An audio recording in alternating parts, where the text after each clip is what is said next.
ইদানিংকালে সোশ্যাল মিডিয়াতে অনেক কম মূল্যে ওমরার বিশাল অফারের সংবাদ নজরে পড়ছে আমার। এই অফার কতটুকু সঠিক বা কতটুকু আমার জন্য যাওয়া উচিত এই বিষয়ে জানা খুব বেশি প্রয়োজন। যদি আমি তথ্যগুলো ভালো করে না জেনে এই প্যাকেজে বুকিং দেই অথবা এই প্যাকেজ গ্রহণ করি, আমার জন্য কি আসলে সুখনীয় হবে? আমি কি সত্যিকার অর্থে ভালোভাবে ওমরা করে আসতে পারবো কি পারবো না, এটা জানা উচিত। তাহলে আসলে আমরা জেনে নিই এই অফারগুলোর বিস্তারিত ব্যাখ্যা। বিসমিল্লাহির রহমানির রহিম। প্রিয় দর্শক শ্রোতা মণ্ডলী, আজকে বেশ কয়েকদিন যাবতে আমার নজরে পড়ছে বা অনেকে আমাকে ফোন করে বলছেনও, বিশেষ করে ফেসবুকের মাধ্যমেই ওমরার বিশেষ ছাড় দিয়ে অফার দেওয়া হচ্ছে। কোথাও বলা হচ্ছে মাত্র 99,000 টাকায় ওমরা, কোথাও 1,05,000 টাকা। বিশেষ করে আজকে আমি সকালবেলা একটা ফেসবুকে অ্যাড দেখলাম, আমাদের কওমি অঙ্গনের একজন পরিচিত মুখ, আমি নাম বলবো না এই মুহূর্তে। উনি বলছেন যে দেশ স্বাধীন হয়েছে, স্বাধীনতার পরে অনেকেই যাচ্ছেন খুব কম রেটে ভালোভাবে ওমরা করার জন্য। তা আমরা আপনাদের নিয়ে এসেছি মাত্র 1,05,000 টাকায় ওমরার প্যাকেজ, ফুল প্যাকেজ। আমি বিষয় নিয়ে খুব দ্বন্দ্বে পড়ে গেলাম, একজন পরিচিত মুখ, আসলে একটু খোঁজ খবর নেওয়া দরকার। তো আজকে আমি যে কয়েকটা বিজ্ঞপ্তি আমার নজরে এসছে এর মধ্যে কয়েকটার একটু বিস্তারিত আমি আলোচনা করব। আশা করি আপনারা যদি শুনেন তাহলে আর আমি এটাকে একটু যদি শক্ত ভাষায় বলি, ধোকায় পড়বেন না। না হয় সেখানে গেলে ওমরা করতে গিয়ে যখন ঝগড়াঝাটি হয়ে যাবে তাদের সাথে, তো এতে আপনার ওমরার ক্ষতি হবেই না। যেহেতু ইহরাম বাঁধার পর এটা অনেক বড় শর্ত হলো তার সাথে কোনো রাগারাগি বা ঝগড়া ফাসাদ না করা। আপনি যদি বিস্তারিত জেনে যান তাহলে আর এই সমস্যাটুকু হবে না।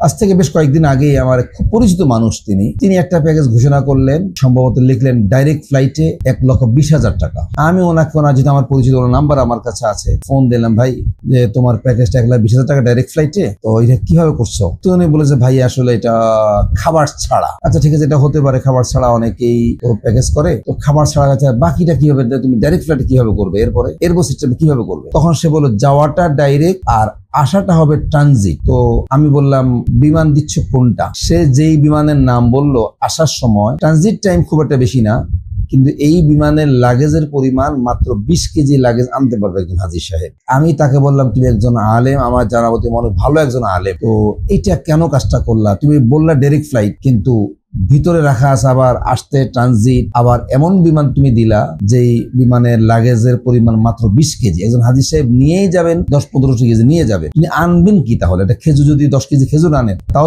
তিনি আনতে পারবেন না। এই হলো এক ঘটনা।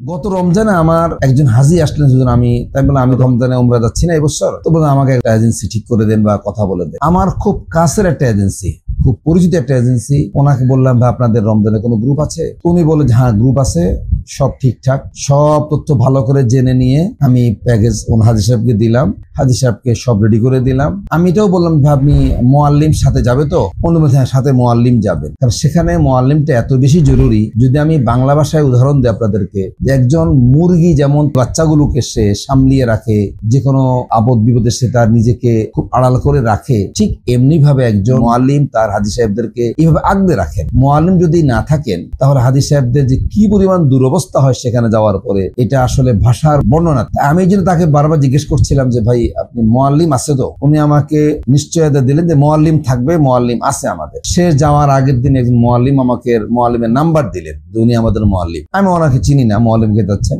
হাজী সাহেবকে ওই মুআল্লিম সাহেবের নাম্বার দিয়ে দিলাম যে আপনি যে কোনো সমস্যা ওনাকে বলবেন, উনি আমরা সব সমস্যা সমাধান করে দেবেন। হাজী সাহেব চলে গেলেন। মদিনা শরীফ যাওয়ার পরে খুব বিশৃঙ্খল অবস্থা, সাথে সাথে আমার কাছে ফোন আসলো, ওখানে যে অবস্থা হয়েছে যেটা যা হলো। আমি বললাম তো মুআল্লিম থাকা অবস্থায় এই সমস্যা হবে কেন? আমি সাথে সাথে মুআল্লিম সাহেবের হোয়াটসঅ্যাপ নাম্বারে কল করলাম, ভাই কি হয়েছে আপনাদের এখানে? উনি সব বললেন। তাই আমি বললাম যেখানে আপনি আছেন মুআল্লিম হিসেবে, তাহলে এই সমস্যাগুলো হলো কেন? উনি বললেন যে ভাই হুজুর আমি তো আসলে মুআল্লিম না, আমি একজন হাজী। অফিস থেকে আমাকে বলে দিয়েছে যেহেতু আপনি একজন বিচক্ষণ মানুষ, আপনি মুআল্লিমের দায়িত্ব আদায় করবেন। এখন ব্যাপারটা আসলে খুব খারাপ লাগলো আমার কাছে যে একজন মুআল্লিমদের হয়তো আরো 2-3 টাকা খরচ বেশি পড়ত, ওনারা এই খরচটা কমাইতে গিয়ে মুআল্লিম দিলেন না, বড় একজন হাজী সাহেবকে মুআল্লিমের দায়িত্ব দিয়ে দিলেন, যিনি আসলে এই ব্যাপার রাস্তা সম্পূর্ণ অপরিচিত। এগুলো একটা খুব বড় মানুষের জন্য প্রতারণাই বলবো আমি। গত কয়েকদিন আগে, এটা হয়তো আপনারা অনেকে দেখছেন, দেখে থাকবেন, ফেসবুকের মধ্যে আসছে মাত্র 99,000 টাকায় ওমরা প্যাকেজ। এর মধ্যে সব দেওয়া আছে, জিয়ারা, ট্রান্সপোর্ট, বিমান টিকিট, এসি রুম সব আছে। আমি তথ্য যাচাই করার জন্য ওনাকে ফোন করলাম বলতে আমি যেহেতু ওনার হোয়াটসঅ্যাপ নাম্বার নক করে রাখলাম, উনি আমাকে একটু পরে কল ব্যাক করলেন। আমি বললাম ভাই আমি উমরা যেতে চাই, আমাদের সাথে আরো কয়েকজন আছেন, জানুয়ারিতে আপনাদের প্যাকেজটা 99,000 টাকা, আপনাদের সুযোগ সুবিধা কি দিচ্ছেন, কিভাবে নিচ্ছেন?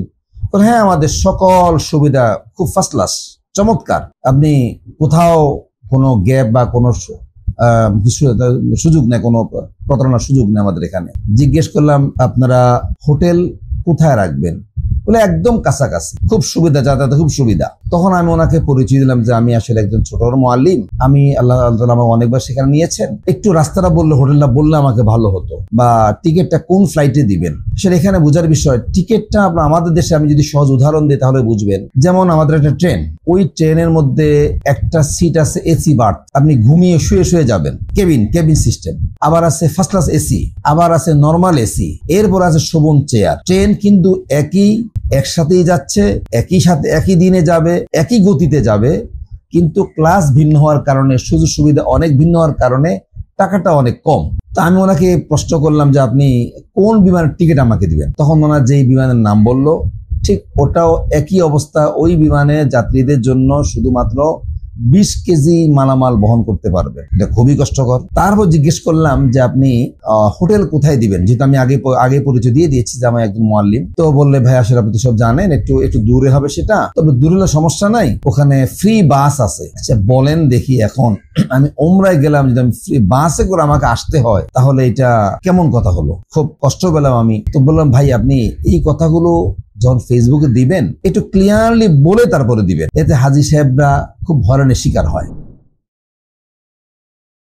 ঘটনা ঘটলো, আমি খুব কষ্ট পেলাম এই জন্য, যেহেতু উনি একজন খুব সুপরিচিত মুখ, যার এক একটা ভিডিওতে হাজার ভিউ হয়, এমন একজন মানুষ, নাম বললাম না আমি। উনি নিজে অ্যাড দিচ্ছেন যে দেশ স্বাধীন হয়েছে, স্বাধীনতার পর অনেকেই চাচ্ছেন অল্প খরচে অল্প টাকায় উমরা করতে চান, সাথে আমিও যাবো ইনশাআল্লাহ, আমাদের উমরা খুবই সুন্দর প্যাকেজ, ভালো প্যাকেজ, এই অনেক কথা বললেন। তারপরে মাত্র 1,05,000 টাকায়। আমি আমার পূর্বের অভ্যাস হলো যে সেখানে নক করলাম, কিছুক্ষণ পর আমাকে ফোন করা হলো, সেই একই কথা, আমাদের প্যাকেজ খুব ভালো, সব ঠিক আছে, সব সুন্দর। তখন আমি বললাম যে আমি একজন মুআল্লিম, আমাকে একটু বিস্তারিত আমাকে জানান, আপনারা কোন বিমানের টিকিট নিছেন, হোটেল কোথায় নেবেন এবং কতদিন রাখবেন।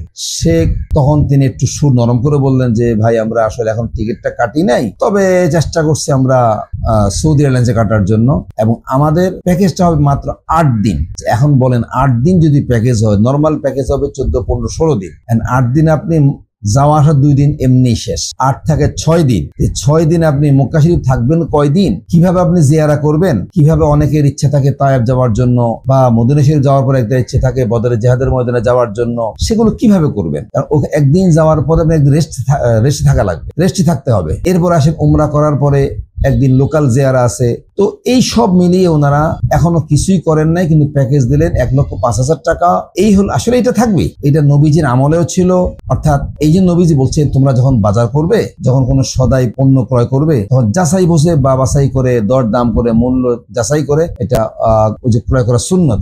এটা আমি তাদের দোষ দেব না, বরং আমি আপনাদেরকে পরামর্শ দেব, যেখানেই আপনি প্যাকেজ নেন না কেন অবশ্যই পরিচিত কেউ এবং যাচাই বাছাই করে নেবেন। দেখেন আসলে আমাদের যেহেতু আজকে আমাদের ইমানের স্তর সেই পর্যায়ে নেই, এই জন্য প্রিয় আমার সম্মানিত হাজী সাহেব যারা নিয়ত করেছেন উমরা যাওয়ার জন্য, হজে যাওয়ার জন্য, আমি আপনাদের জন্যই বলবো আপনারা অবশ্যই বিস্তারিত আলোচনা যাচাই বাছাই করে তারপর আপনি প্যাকেজ বুকিং দিবেন। এবং এদেরকে আসলে ধরা খুব বেশি কঠিন না, যাচাই বাছাই করা খুব কঠিন না। আপনি শুধু এতটুকুই বলবেন, আপনি আমাকে বিস্তারিত তথ্য দেন, কোন বিমান নিচ্ছেন, ট্রানজিট না ডাইরেক্ট, আবার ট্রানজিট হলে কোন বিমানে যাবে, এবং হোটেলের দূরত্ব কতটুকু হবে পায়ে হাঁটা পথে, জায়গার নাম কি, বিস্তারিত জেনে নেন। আমি পরামর্শ করে আপনাকে আমি বুকিং দেব, পরামর্শ করে দেব। আশা করি আপনিও ঠকবেন না। আল্লাহ তাআলা আমাদের সকলকে সহিভাবে এবং প্রতারণার শিকার না হয়ে উমরা এবং হজ আদায় করার তৌফিক দান করুক। আসসালামু আলাইকুম ওয়া রাহমাতুল্লাহি ওয়া বারাকাতুহু।